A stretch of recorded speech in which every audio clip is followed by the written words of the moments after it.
Lesson 8 পাঠ 8 counting cats বিড়াল গণনা।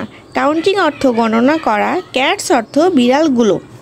ইউনিট অর্থ অধ্যায়।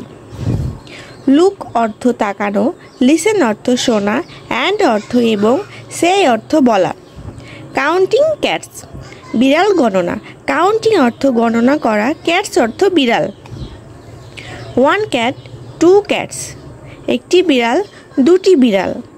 ব্রাউন ক্যাট ব্রাউন অর্থ বাদামি, ক্যাট অর্থ বিড়াল, বাদামি বিড়াল। হোয়াইট অর্থ সাদা, ক্যাট অর্থ বিড়াল, সাদা বিড়াল। 3 ক্যাটস তিনটি বিড়াল। 4 ক্যাটস চারটি বিড়াল। Black cat red cat black অর্থ কালো, ক্যাট অর্থ বিড়াল, ব্ল্যাক ক্যাট অর্থ কালো বিড়াল। রেড অর্থ লাল, ক্যাট অর্থ বিড়াল, লাল বিড়াল। Count the cats in front of the door. Count অর্থ গণনা করা, দ্য ক্যাটস অর্থ বিড়ালটি, ইন অর্থ ভেতরে, ফ্রন্ট অর্থ সামনে, অফ দ্য ডোর ডোর অর্থ দরজা। Count the cats in front of the door দরজার সামনের বিড়ালগুলোকে গণনা করো।